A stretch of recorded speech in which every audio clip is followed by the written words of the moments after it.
It is the Monday Night Showdown.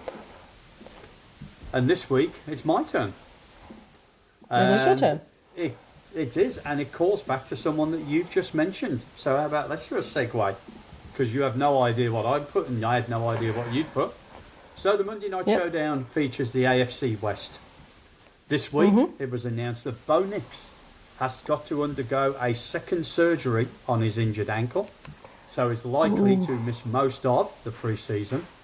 And it is highly unlikely that Patrick Mahomes won't start the season as he recovers.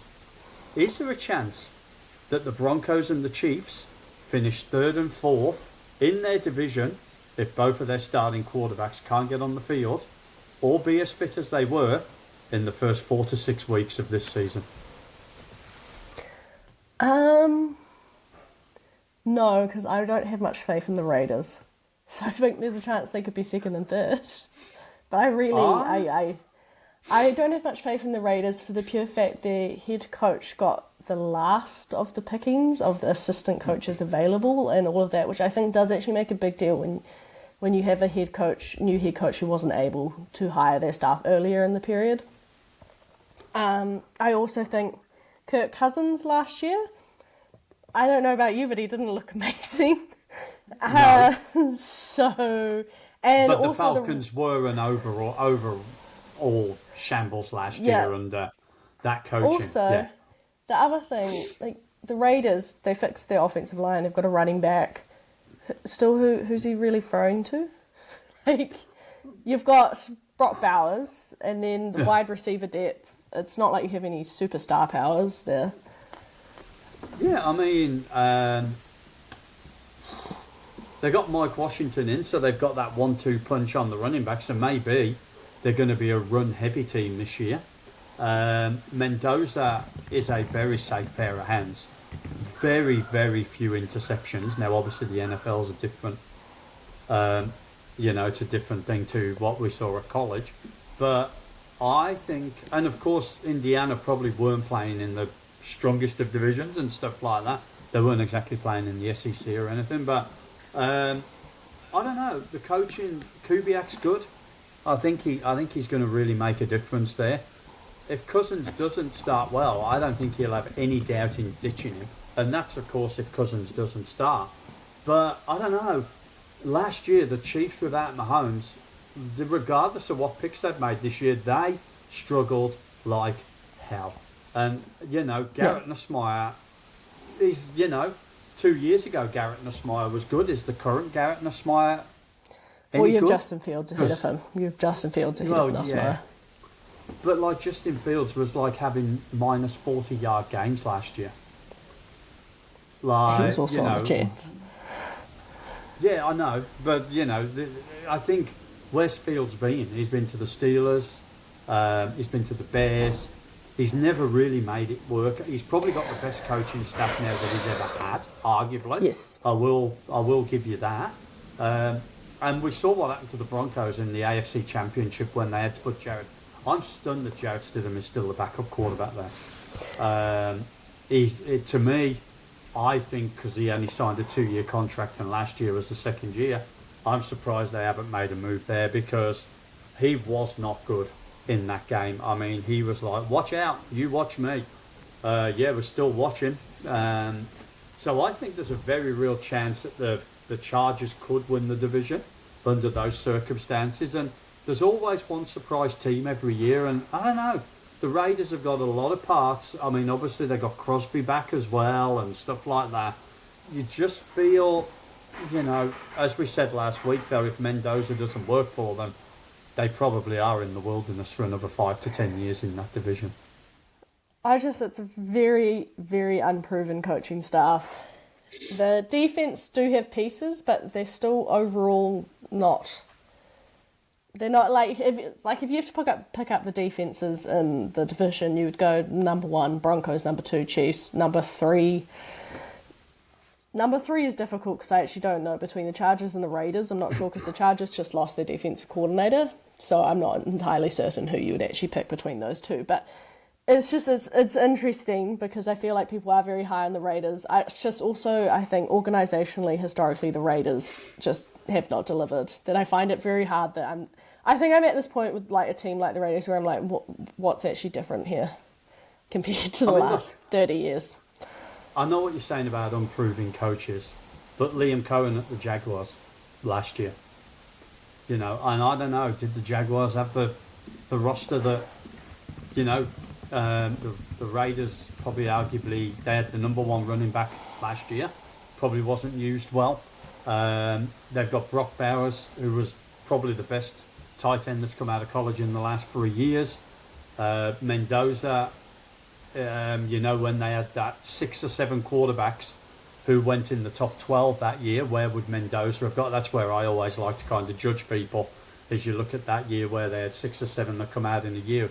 Mendoza probably would have gone at least third in that lot. Mm-hmm. Yeah, 100%. So, they've kind of building some pieces.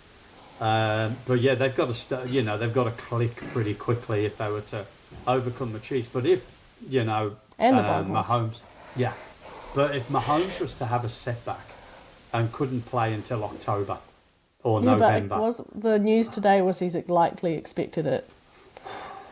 So... Yeah, I know. Also, Mahomes is just weird. In terms of, like, his body composition, you see some things where you're like, oh, no, he's done. Like, because you see on the, on the Zoom or the slow-mo, his knee is bent some weird way, and he just gets back up like nothing happened, and you go, what? Yes. What's going on with this man? Like, that's not how that should happen.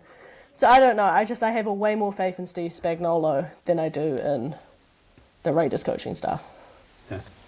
What do you reckon about the second ankle surgery, which they're calling procedural, just to make sure everything's clean and tidy, but he's gone for 2 or 3 months, so it's not so kind of straightforward. Ankles are weird. Ankles are very weird. They're also very hard to heal because, of course, like the further away from your heart you go, the less blood and the less healing ability. So I think ankles are a strange one because there's so many tendons, so many things that link in. It's like foot injuries are also difficult. So I'm not sure. You kind of hope it's just a clean-up procedure, but you do go, oh, that's a bit strange that you have to have a second procedure. Because normally they do say it's a clean-up procedure if it's just to clean scar tissue or to maybe remove some bolts or something that they've put in. Yeah, so... If Bo Nix was to be injured long-term, I think that puts the Broncos in a really tough position because obviously with having the cheap quarterback for the next 5 years, that allowed them to just load up everywhere else. And if you've lost your quarterback... you're not going and getting another $10,000. I know it's about. So there are still 2 quarterbacks that theoretically are.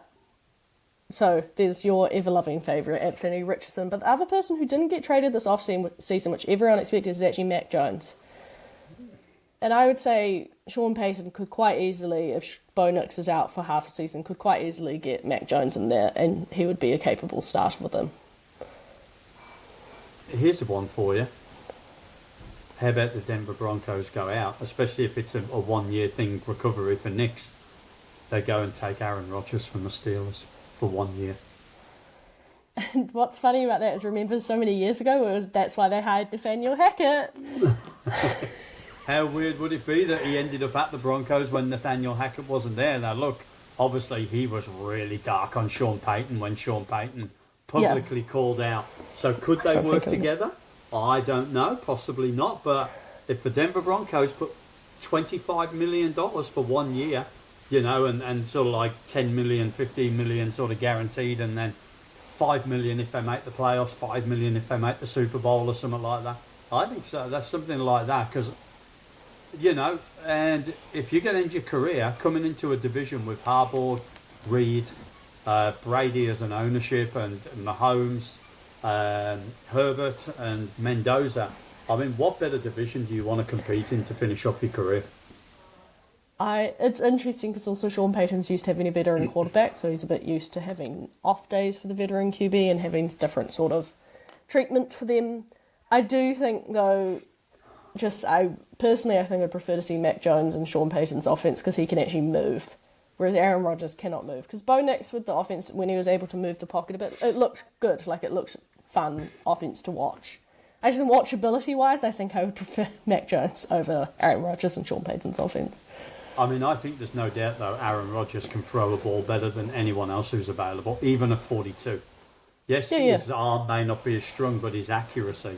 And last year, one of the criticisms about Nix was like deep ball and stuff like that. But if you look at the Broncos' drops last year, they had a shed ton of drops, which really hindered, how Nix looked. And when you actually look at the 2-year stats for Nix, in some of those categories, he stands alone, like over any quarterback in the history of the NFL. So if he had someone that could, one, catch, but two, maybe if it was a slightly more accurate quarterback, which I would say Rodgers is more accurate than Nix, definitely. Then, well, who knows, right? Do you know, well, you've watched Rodgers for years, you know how he just doesn't throw to you if you drop the ball? So if all the Broncos wide receivers drop the ball, who's he throwing to? Is he throwing to himself? That would be quite entertaining to watch because he then has to throw to someone. And if all of them still keep dropping the ball, then he's got nowhere to go. Maybe that's in some of the games why he was throwing so many interceptions, because he's like, well, look, this is how you catch a ball. Watch. Yeah. So it'll be fun. But I think that's going to be interesting to watch, the AFC West. I mean, you're right. Mahomes is rumoured to be coming back and is on schedule. Bo Nix is also meant to be starting the season. But if they don't, I think that turns the AFC West right upside down. Yes. You're also very high on the Raiders. I'm excited to see if you pick them to go to the playoffs. They're not one of my favourite teams, let's put it that way. But I'm interested to watch what they're going to build there.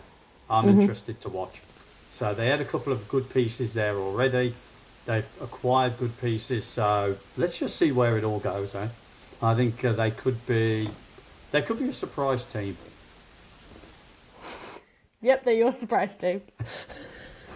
Right, well, there you go. That was Monday Night Showdown, and that is the end of our show. So thanks for listening. As we said at the start, if you are watching, give us a like and don't forget to subscribe. Get onto our Insta and TikTok pages if you want to see us doing really cool dances and such things. And then get onto the Facebook page if you want to do our food polls. So that concludes the show. My name's Darran Lees. And I'm DT. Thanks for listening, and we'll be back with you next Monday night. Hey, thanks for watching. If you want to get more great content like this, don't forget to subscribe and hit that notification bell, and you'll be first to get access to everything. Anyway, for now, we'll see you at the next down.